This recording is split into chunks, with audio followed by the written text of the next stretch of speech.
Hey BeerTube, Ryan back here with another review. I'm doing my second beer from Alpine Brewing Company located out in the eastern part of San Diego County. Today we are doing Nelson. This beer is called Nelson because they used some Nelson Sauvin hops that are they're a hop variety that comes out of New Zealand, and they're supposed to have sort of a white wine-like fruitiness to them, hence the Sauvin, like Sauvignon Blanc, like a wine grape. Anyway, the description on the bottle says that this is a Golden IPA that has addition of some rye to enhance the flavor profile and gives it that something special. We use Nelson Sauvin hops from New Zealand, prized for their white wine fruity flavor.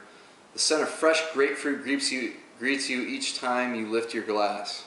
So we'll see how the description of this beer is, but I wanted to do this review before Chris did on Beer Geek Nation because I sent him out a bottle and he was going to do a review. This should be a pretty fresh bottle. The shop that I bought it at did not have it last weekend, or they didn't have it a couple weekends ago, but they had it this past weekend, so I grabbed a couple bottles. So let's give it a try.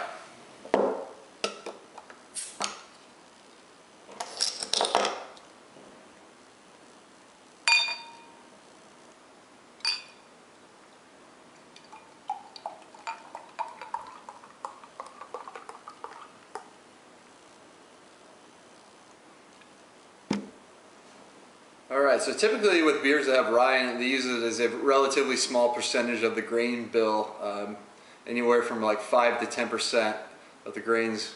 And rye tends to give the beer a bit of a spicy character to it. So for this beer, the rye might have darkened up a bit, but it's still a pale orange, typical, just hazy as can be IPA. There's medium carbonation. Just a bright eggshell white head. Didn't pour much of a head there. I don't know if that was my pour or not. Looks like there might be some nice lacing on it. So let's give it a smell.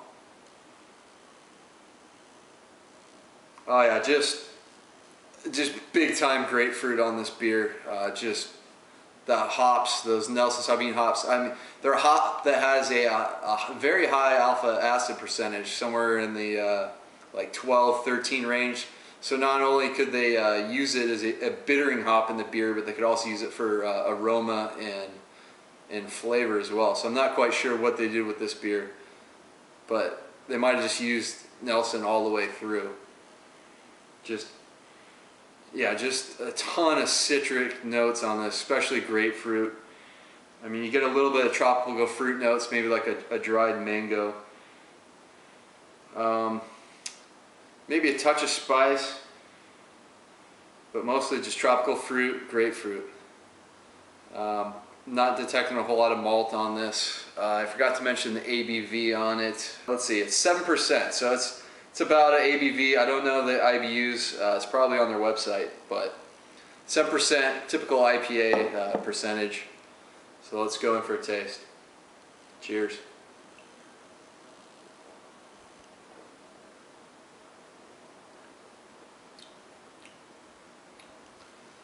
Yeah, this is a great beer. Up front, you're just hit with these just almost sweet hops. I mean, it's just the Nelson Sauvin hops. They just have I mean, it's still very bitter, but they also have the sweetness to them. I mean, you're getting like a sweet grapefruit as opposed to a lot of the sour grapefruit notes you get in a lot of IPAs.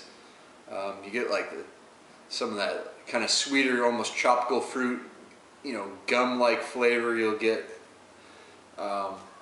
Midway through, you start to get some of the spiciness of the rye coming in. The malts kind of come through and they blend well, kind of take away a bit of the sweetness from the hops, and it's just has that rye going. That's I think a very nice addition to IPAs. I'd like to see more IPAs with rye in them, because I think especially with the sweeter IPAs, like I recently had a Bell's Two Hearted. That to me was a very sweet IPA. I think if they added like some rye into the grain bill, might give it even a little bit more character to it.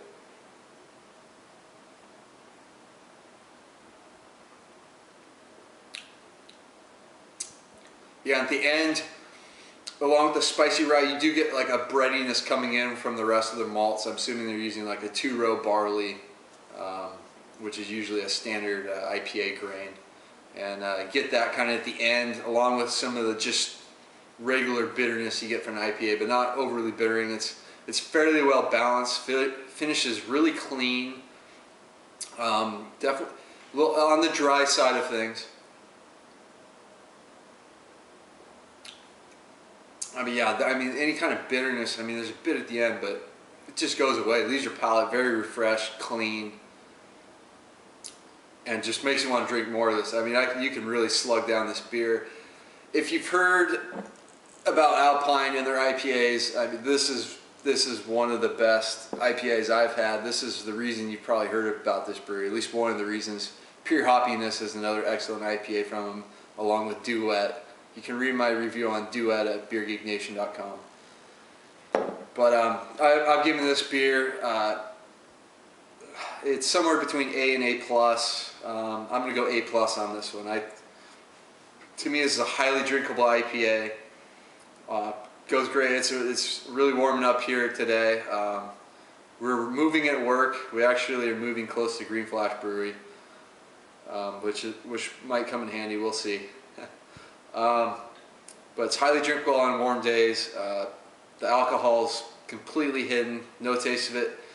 It's got that nice sweetness that I like certainly in IPAs, but enough bitterness in the front to remind you, okay, yeah, this is a heavily hopped beer.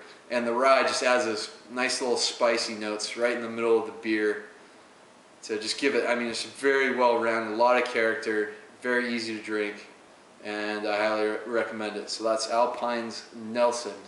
Get a bottle if you can. I can't always get this, but if you'd like to trade me some of your Midwest East Coast beers for it, I'll try to get some and we'll do a trade. That's it for today. Cheers.